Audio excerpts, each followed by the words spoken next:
Camille Rent. I'm Camille Rent. And here's the next episode of There I Said It.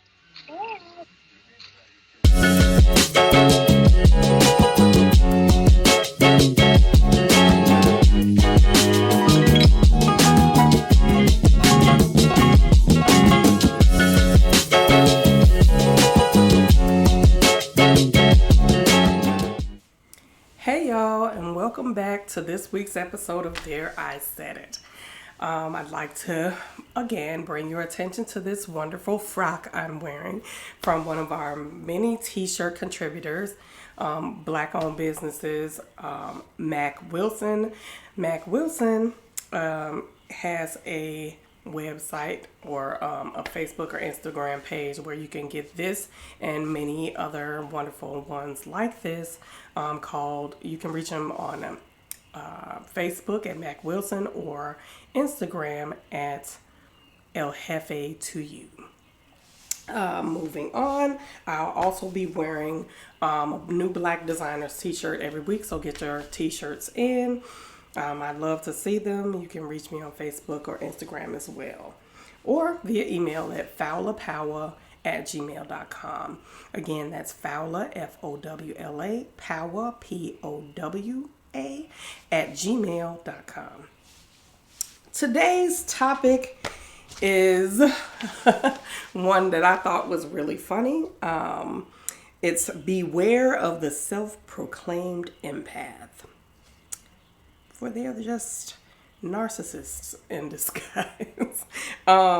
We're joined by our mystery contributor. We'll call them Robin. They want to be called Robin for some reason. So let's jump into this, shall we? Hi, Robin. Hello, everyone.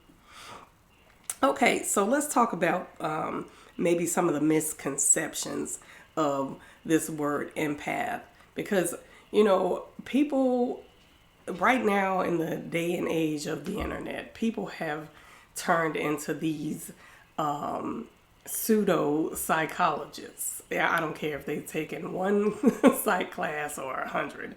They kind of have gotten a lot of the terminology down, and they like to label themselves and other people quite a bit. So let's just talk about this particular label, the empath. Is it a compliment? So, being an empath, or someone telling you immediately that they're this empath, they're meeting you, and one of the first things they say is, because I'm an empath.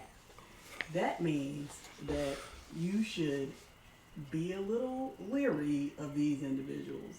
I mean, if I'm being completely honest, I'd say run in the other direction.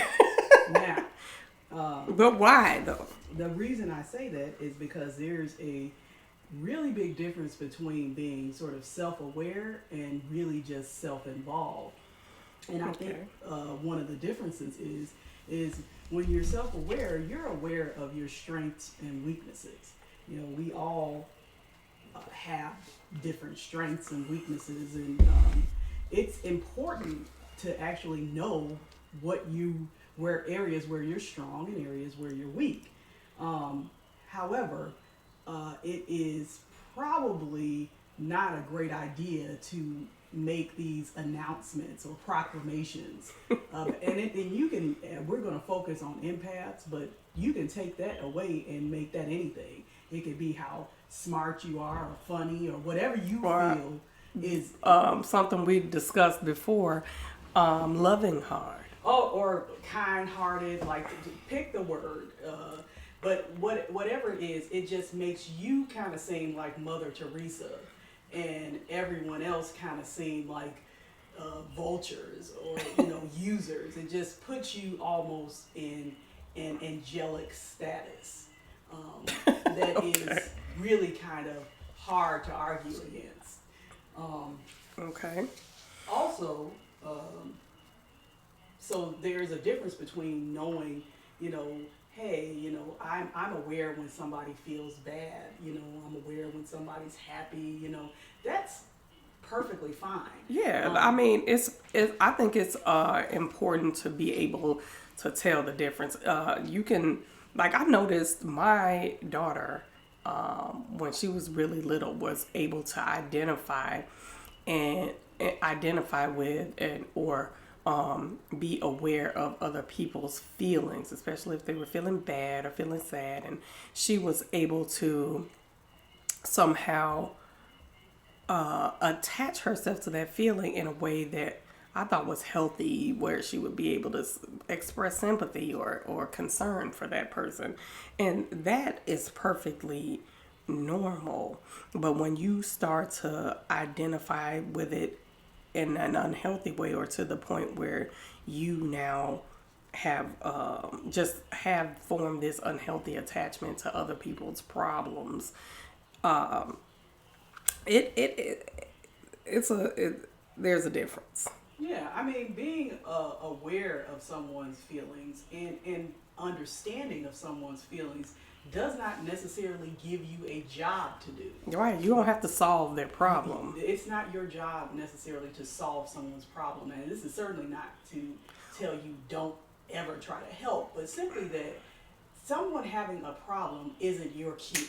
Right. You're on now. So if you go grab your cape out of the closet. We're going to take care of this, and because, well, quite frankly, you might not even be qualified to do that. You might not be qualified, and that's quite a burden to place on yourself. Right. Many times unnecessarily, and many, many, many more times unprompted. True that. And for people that tend to assign themselves this empath label, I'm brought back to something that my father would always say, which is, you don't have to tell people you're a nice person. They'll tell you. Meaning, if you really are a nice person, meaning that, if you're a nice person, you don't have to broadcast how wonderful of a person you are. You'll get that from other people. They're not going to constantly, you don't have to constantly remind people of what, or put people wise to your awesomeness, because they're going to tell you. And not only are they going to tell you, they're going to tell everybody else for you. You should allow people to brag on you for yourself, for you, pardon me. And the reason why you should do that is because we touched on this a little bit. Like, yes, you want to know your strengths and weaknesses. And you can be confident. There's a fine line between being confident and being cocky. If you allow other people to sing your praises, and I promise you, if they are real, like if this is something that other people notice, these qualities in you are something that other people notice, they will share that information. People can't help themselves. It's almost in our nature to share that kind of thing. So if you are really, as the most overly used phrase, if you are a kind-hearted person, if you are, quote unquote, the person who will give me their last, and you wouldn't need to tell me that. Like other people would say it for you. They would do it, unprompted. It would just happen. Your name would come up. Anytime your name comes up, people have these positive things to say about you. And really, if you really feel this way about yourself, whatever your thought or belief is about yourself, if you really feel that way, somehow it would be great if you could do a little experiment where your name, people don't know you're around, and your name comes up, and just listen to what people naturally would say about you. That'd give you a very good idea of what you're giving off. Not necessarily what you feel you are. Or what your contribution really is. Yes. I mean, if your name comes up and people, I watched this clip of Maya Angelou years ago, and she was saying that, if your name comes up and people are like, ooh, she's so kind, she's so sweet, I just love so-and-so, then, you're probably doing something right. But if your name comes up and people are like, oh, I don't know about, she crazy. Yeah, if people are saying, people sound even a little hesitant to even speak your name, then maybe that's worthy of looking at.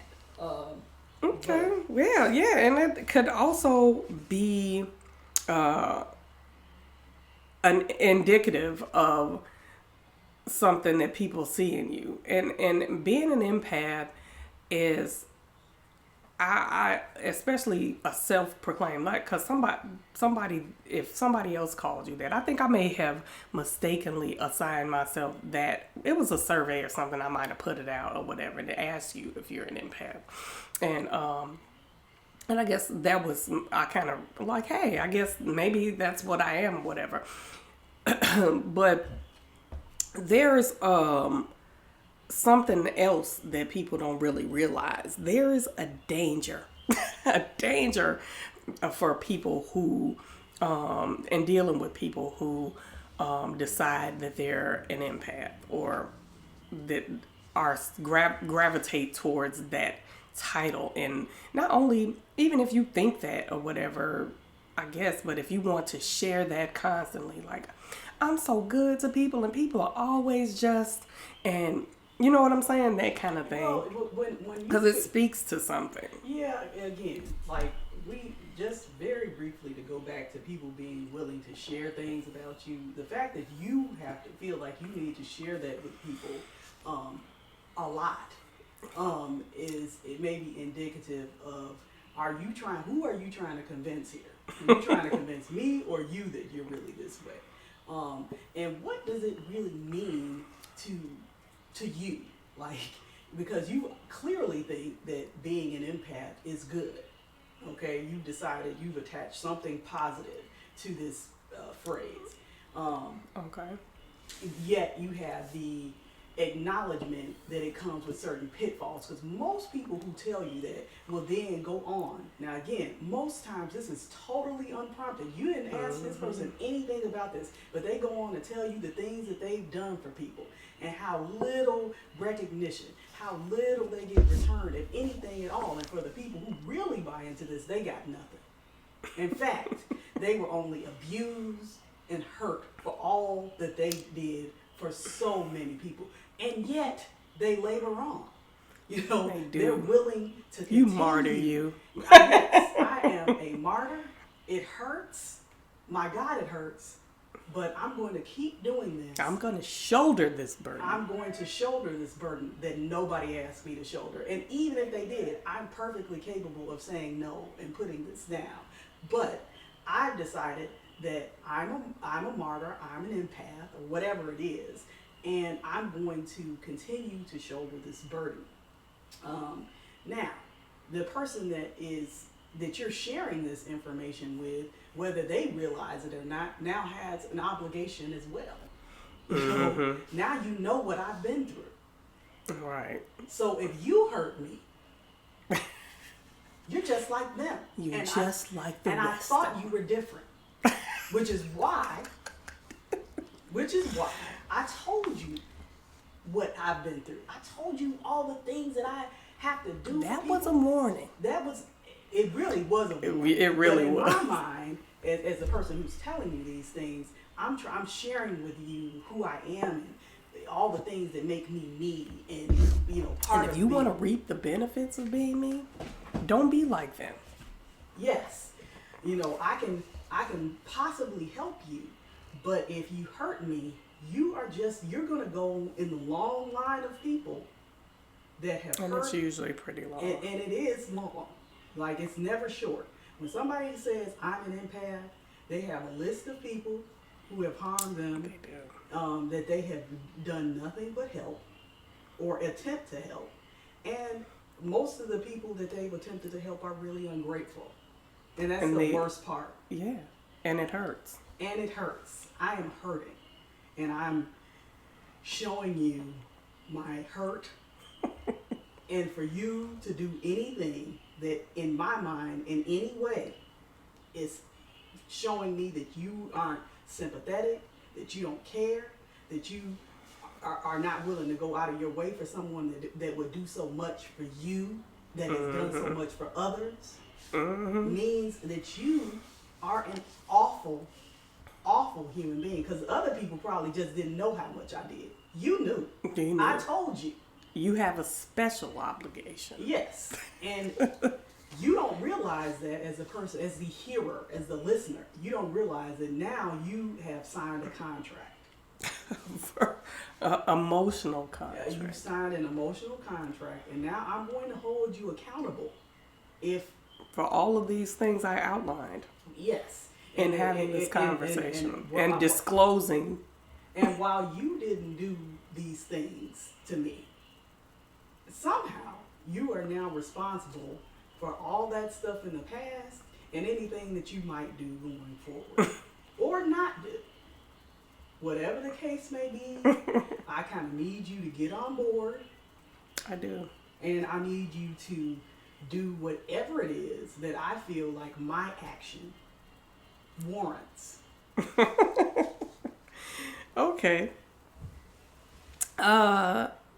It's dangerous dealing with empath, the self-proclaimed empath, because they do kind of have this victim complex.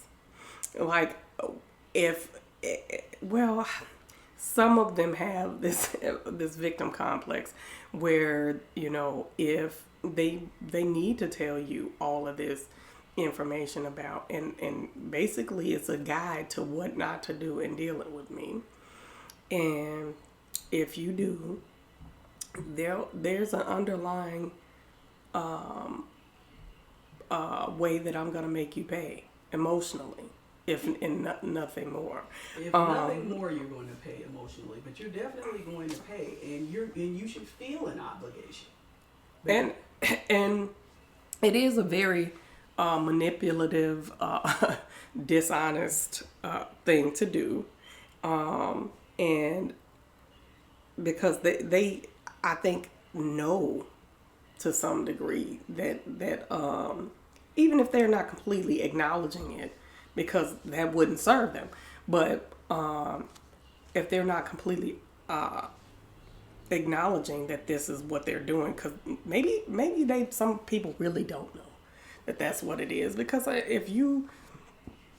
when I can think back to a lot of conversations I've had with people, and not necessarily they've never really used the words empath, just telling me what a nice person they are and all of these things, they tend to want to tell me like all of their pain and all of who did it and all of those things. And I just think that they aren't really aware, because they were raised by somebody, or they spent a lot of time around somebody who might have been one of these emotional bullies too.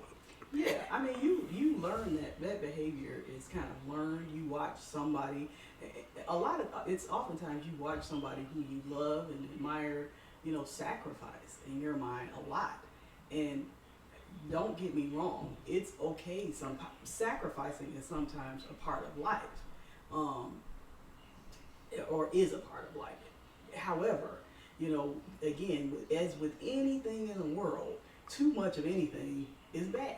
Mm-hmm. You don't want to have too much sacrifice. And not to say that the person who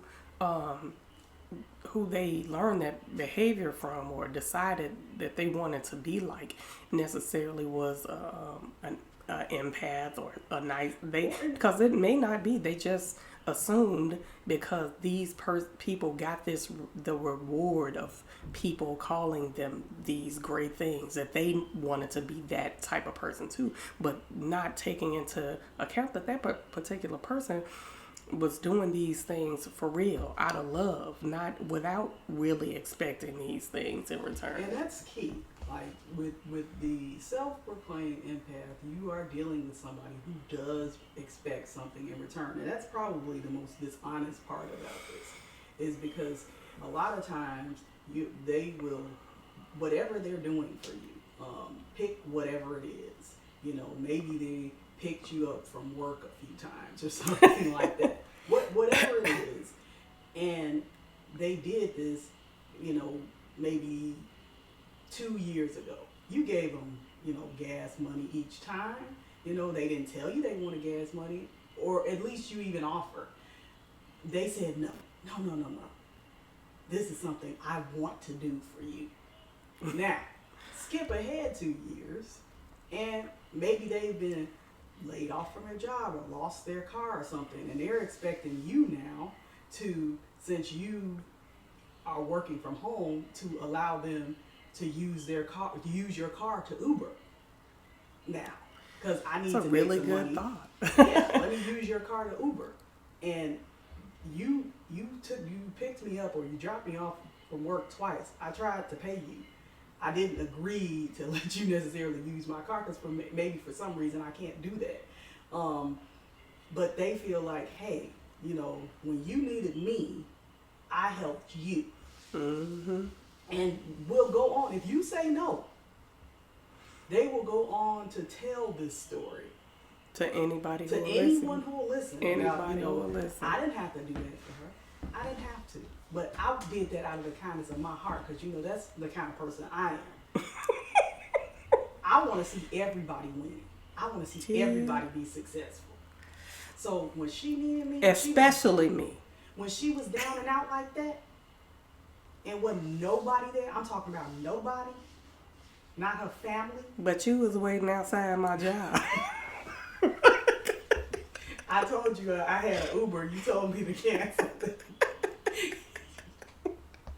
Yeah, I mean. And so, but the point being, you didn't realize then when you took those 2 rides and she wouldn't take that gas money that you were now saying, my car is available to you anytime you need it. Now, you know, you didn't know that, and they didn't tell you.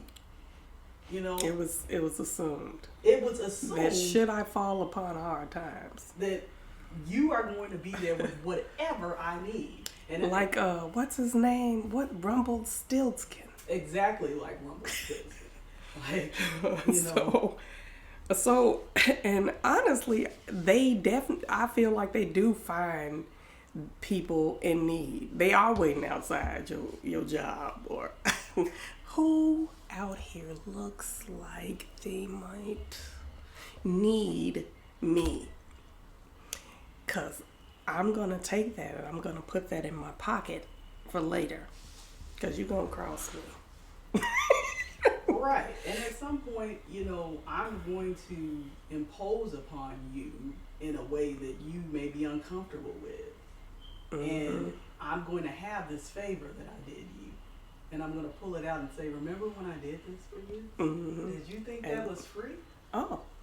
And I've got it on video. Right. And I intend to put it on the World Wide Web should you not meet my demands. Now, Here they are. We can do this the easy way or the hard way. And it's kind of like that. And that's kind of like you know, the best example I can think of is it's not necessarily super serious, but could be depending on, you know, the situation. Like, what if this person's license is suspended because they were drinking, you know, like, but they want. First of all, they shouldn't have been drinking. Well, either way, That's fine. I'm just saying. I know. I just thought about it. Or maybe What? their license is suspended for unpaid tickets. Or Right. something.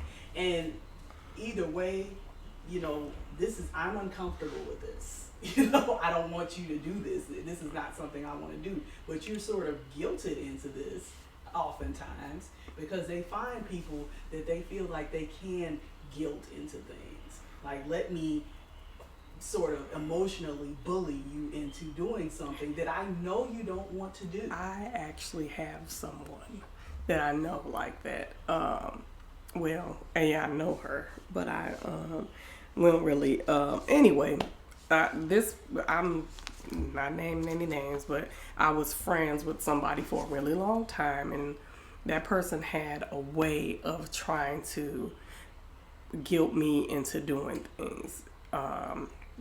And it's not that she never did anything or gave me anything or anything like that, but she had a habit of anytime she wanted me to do something, she would throw, I don't care, whatever it was, in my face every time. And it just came to a head at some point because it was just like, you're not going to keep on throwing this in because, you know, you ain't have to. You had a choice, and you chose to do whatever you did. And every time and it was, and the crazy part is we fell out over something so petty because I didn't want to come to a party. And and she basically blocked me, didn't talk to me no more, because it came to a head. We exchanged a few words about it because it's like, man, I don't want to. I repeatedly told you I didn't want to, and you couldn't. And she had this way of doing this all the time, and I think because I did feel this emotional obligation to this person, because I admired this person to a degree. I respected, because she was slightly older than me, and I felt this obligation to allow her to have her way. And first of all, she lived way out of my way. It was just a lot, and it was always a lot for me, and she didn't care. Yeah, these people who call themselves these self-proclaimed empaths and things are usually people that are not going to respect the needy person's boundaries. And Complete disregard for your boundaries. And I like for your listeners to understand that we've all been needy at some point. We've all needed something from someone at some point. We've all not been in the best place. And somebody has helped us. And, I hope to God that most of the time that we got that help, it was from people that didn't have, ill intentions. Or hidden agenda. Or hidden agendas. Because I don't even necessarily think the empath believes that they have ill intention. They're not ill intention. I really do feel like I'm trying to help you, and certainly part of me is trying to help you. Yeah. So I'm not like just this. Oh, I'm such a horrible. No, it's not that. But yeah, I mean, the empath isn't a bad person because they are helping you, but at the same time, what they aren't being though is honest with you or honest with themselves, and it's kind of hard to be honest with other people if you aren't being honest with yourself about why you feel so compelled to help somebody. Now, it could be that you just like somebody, but why? Why do you and not even always that. It could just be, I do want to help this person. I see you, standing at the bus stop.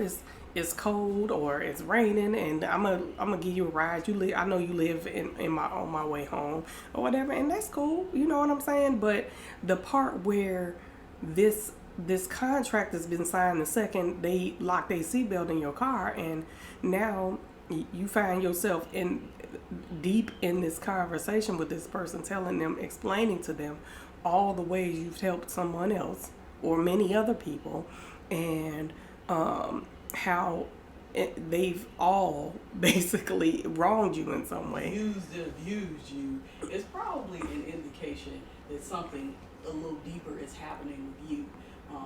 I knew someone who once said to me, when it's everybody else, it's probably you. It's time to look at you.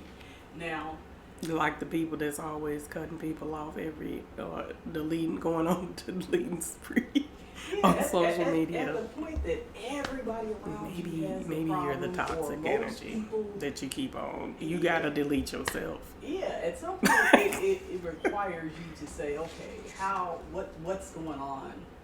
But it takes a while to get there. You have to, recognize that something's not quite right. And it's hard to do that in these situations because, again, if you surround yourself with people who need your help, those people cannot be completely honest with you. Right. You've essentially made them yes men because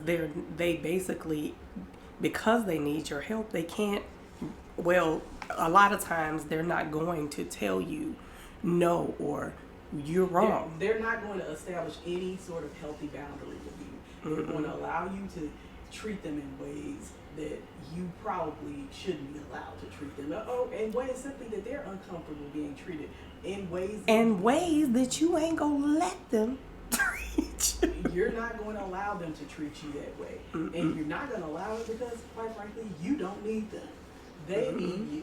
And you somehow that makes it okay for you to completely disregard their thoughts, feelings, and opinions. Yeah. Because they need your help. And they're not going to hold you accountable for those reasons. Yes.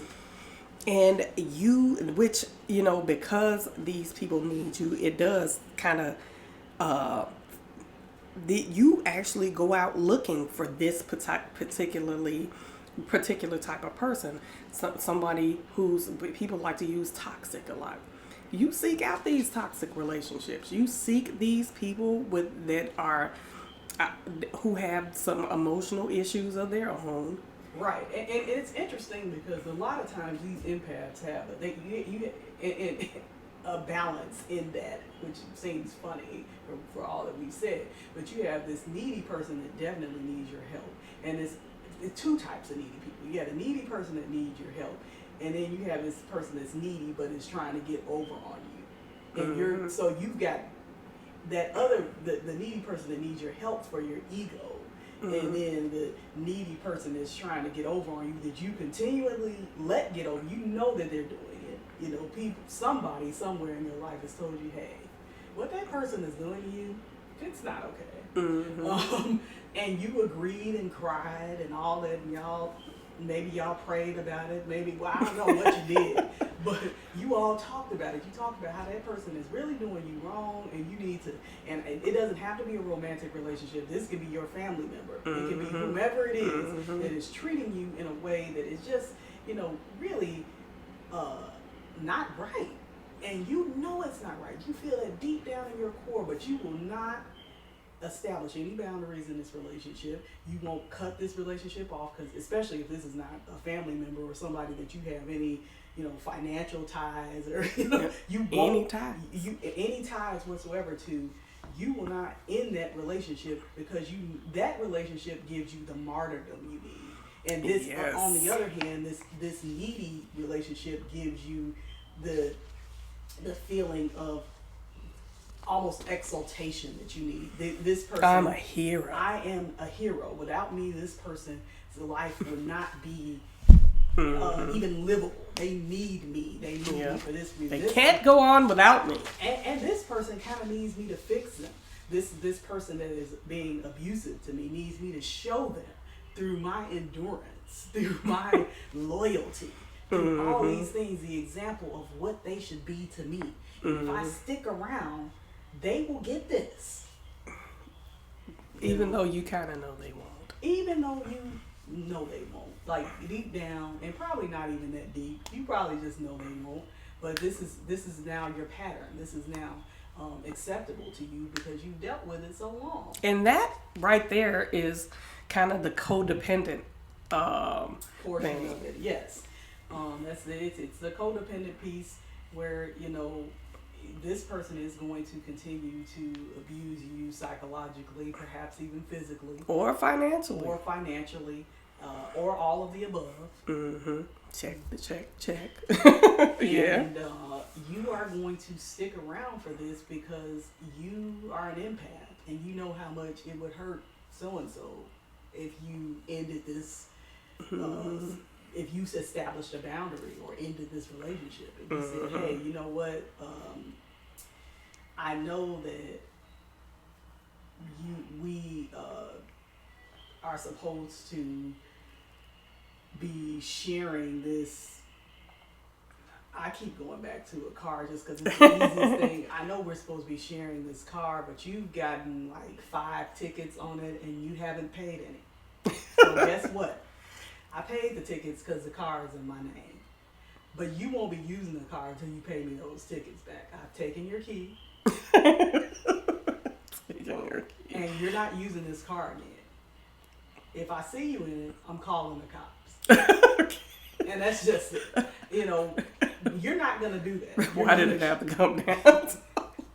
Well, yeah, I mean, I get it. But that person, that codependence doesn't make either of you accountable. No, it just is like, well, if you ask the person that's treating you that way, they're like, well, I didn't go to work because you wouldn't let me use the car. as if there's no other way that they could have gotten to work. We're right across the street from the train. What are you saying? You work like 15 minutes away by train. What are you talking about? You could have really walked, or I know you keep a roll of quarters in your drawer. But that person now, I've got you to hold accountable. And as for you, you as the empath gets to say, I know how you feel. I know you're upset.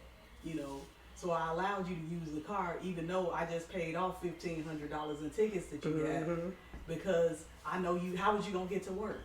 But that right there is a choice. Like at that point, you are not holding yourself even accountable for making that choice.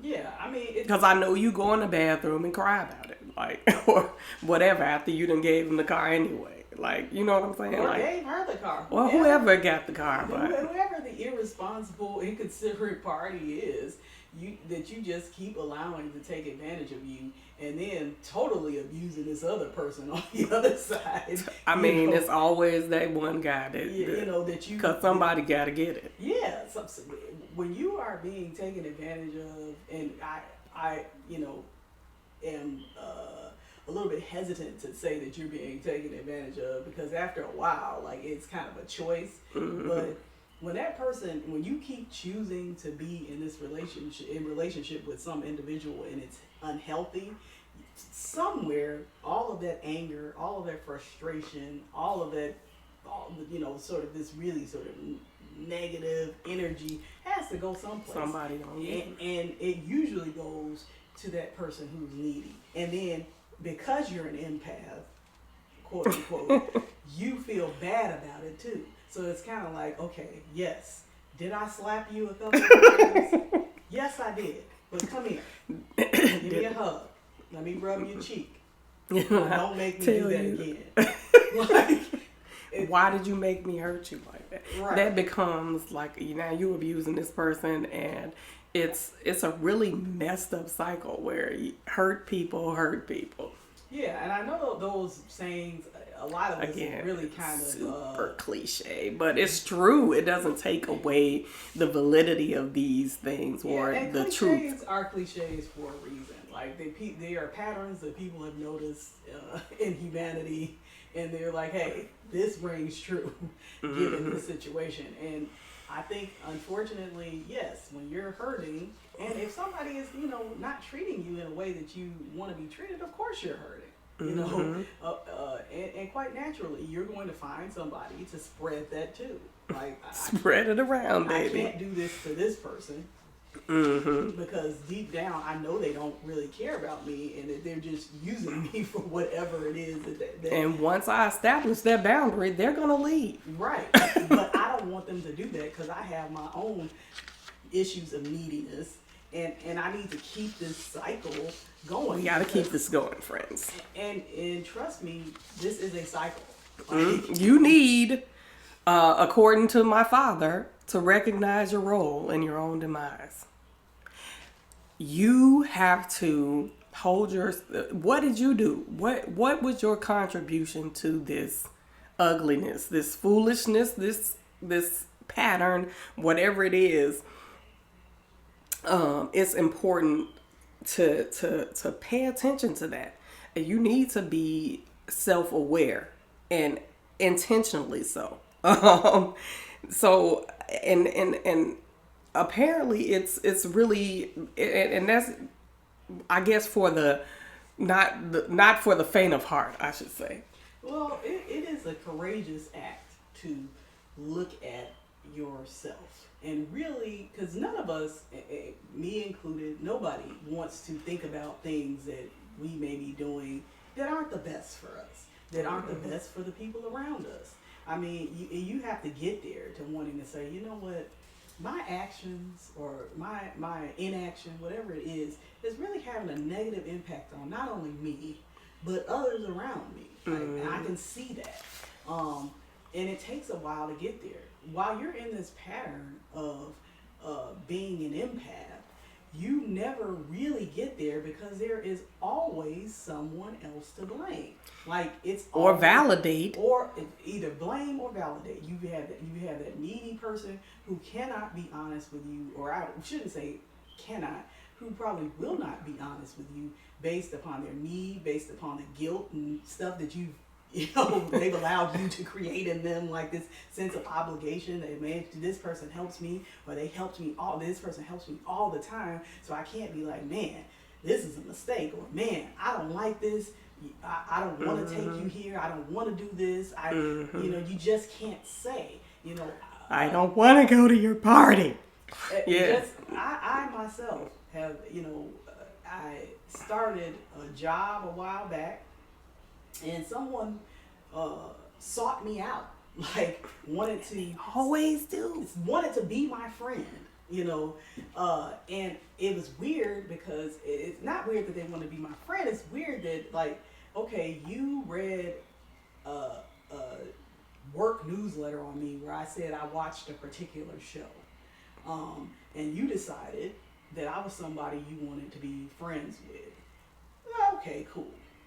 But the weird part became when this person would not respect the fact that I am brand new in this group. I am still on probation, and you keep trying to get me to take lunches 2 hours after I start work because you get here early. Because and listen to this, because people that call themselves empaths are often really just a little bit self-absorbed. If you listen to some of their stories, it's like everything revolved around this person and their schedule, and that they were an empty nester, and so they could get to work earlier than me, which is great for you. And they are hungry at this specific time. But that ain't my circumstance or my problem. That's not my circumstance. That isn't my problem. And it took me a minute to realize what was going on. Like, what is happening here? Why does this person keep, coming to my desk, and like I'm uncomfortable because I don't want to necessarily. This person is not my boss, but is has let's just say a high position, a position of authority within my organization, and so I don't necessarily want to tick them off or anything. But, I also don't want to get in trouble with my actual boss for, being brand new. And not only do you want to take these lunches really early, but our lunch is an hour. You want to be gone for like an hour and a half. I can't do that. Maybe you can. I cannot, And I had to establish a boundary. I had to, as you put it, came to a head when I said, you know what, this person came by my cubicle one day and was like, I want to go to lunch.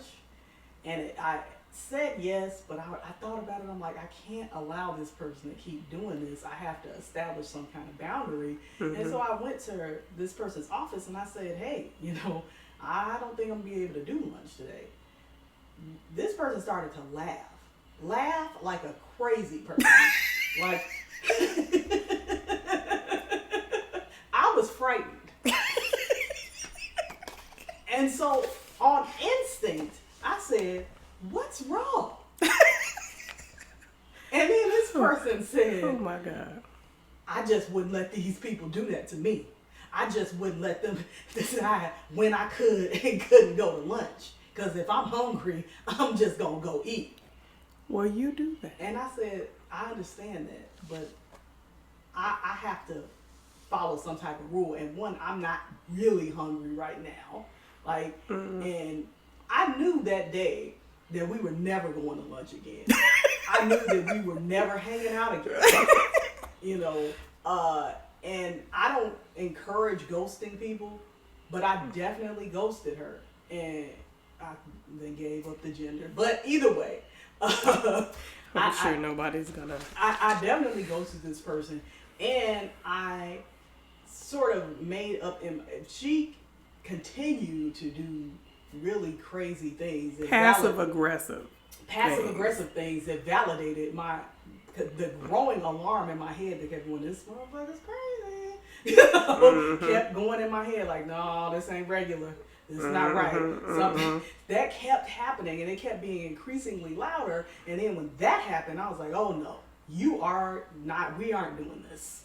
Like and then that was the last time we ever hung out or had lunch, and wasn't her last time being a little bit off, but that was definitely one of those times where and she was somebody that would have definitely identified with being an empath. And I know that because when she first met me, she started to tell me very private things about her life. And sometimes empaths do that. These self-proclaimed empaths are overly familiar. Over familiarity. I wonder where we've talked about that. Just it's a bit much. That's a red flag to me immediately. That's a definite red flag, and it's a sign of somebody who, quite frankly, is unbalanced. It's okay to share things with people over time. And I mean, like, not to crap on people for being over familiar, because we've all even been guilty of that we to a have degree. Moments of it, but I'm talking about people who, that's their script. They meet somebody. Yeah, when I was a kid, my mother used to beat me. We just shook hands. Right. I don't want to know that. What is this? So, but you have like people that need to establish, and one of my friends is in psychology, and she referred to it as a trauma bond, which is exactly what it sounds like. But you want to establish a bond through this, very traumatic, mutual trauma, like traumatic experiences that the two of you have had or have shared. Either way, it's with just to bring it back, and I'm sorry, I have a tendency to do that, to go all around the world. But, it's okay. Empaths, these folks that are self-proclaimed empaths, I don't want to make it seem like, these are bad people. Because they aren't. Because with enough, if you are strong enough to establish a boundary, they actually can be some of your best friends. But that establishing that boundary is super important. It's even important for them, and they don't realize they don't. Like, you're either going to get somebody that, once you establish that boundary, somebody's either going to fall in line and you'll have a much healthier relationship, or they'll back off. They're going to back off, and either way, your peace of mind is restored. So it works out for you either way. Yes, indeed. As the sort of needy person in that. You don't want to need that type of person if you can't establish a boundary, you probably don't need need that person. You need to find somebody else, some other way to get your needs met, because that person is not. You don't want to be obligated to have an obligation to Rumpelstiltskin. You can't. Right. You're not giving them your firstborn. Yeah, I'm not doing that. And clearly these are metaphors, but just the truth in them is simply that you require something of me that either I cannot give or I'm unwilling to give. Mm-hmm. And that is going to come to a head at some point. Mm-hmm. That it's just going to cause discord and dysfunction in our relationship. We can't have a healthy relationship when you have these requirements of people that you don't let them know you have, and maybe you don't let yourself know you have them. So and even that, like, to me, this is a good segue into healing. Like, all of us have met somebody like that. You might be related to somebody like that in your life, where or you might be that guy. I mean, even after really examining these, I've even seen a few of these, one or two, I should say, of these tendencies that, like, am I an empath? But that's when introspection comes. You're supposed to be able to look at yourself and look at your actions and really discern what you're doing, and if it's healthy, if it's okay, and making intentional changes to your behavior in order to become to be in alignment with not being abusive to the people that you're supposed to be helping. And that comes with a bit of courage. We spoke about this before, but it is an act of courage to look at yourself honestly, as honest as you can. And you can't always do it alone. You might need to if there may be some underlying issue with you, you might need to see a therapist or see somebody to talk to them to make some real resolutions. Come to some real resolutions. Why am I doing this? Why do I need to do this? Why do I? Yes, these are questions that you need to ask yourself. Like, why do I have to help somebody? And this is not me trying to down people for wanting to help. Because you should help people. You should want to help. And if you can, sure, go right ahead. But when you feel it's almost when you feel such a intense obligation to help, and even when it's to the point where it's a detriment to you in emotionally or otherwise, then that's something that maybe needs to be examined, and not just by you, but as Ingrid pointed out, maybe with a therapist. Like, you have to look at, hey, I'm doing something that's hurting me. If most people, if they see you getting ready to jump off of a building, are going to try to stop you. If I come up to somebody and be like, you know what, I've decided that we're really descendants of dinosaurs, and many of the dinosaurs had wings, and I feel like the only way to prove that we are descendants of dinosaurs is for me to jump off the tallest building. My wings will come out right then. Somebody's going to stop me. Somebody's going to say, hey, you know what? You stay right there. We'll go up together. And then they're going to call some people to come help me. That's what's going to happen. If they give a damn. Yes. But somebody who is, when we deal with our emotions and our feelings, it's a little harder.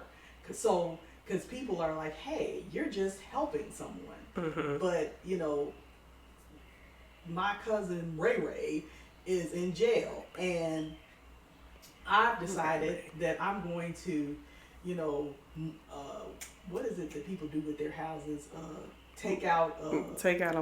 Take out a loan against their mortgage. Yeah, I'm going to take out a loan against my mortgage so that I can pay for this person who has run away plenty of times. Like, he's been on the run. They caught him on the run. But I'm going to pay for him to get out of jail because that's my cousin. That's what I do for my cousin.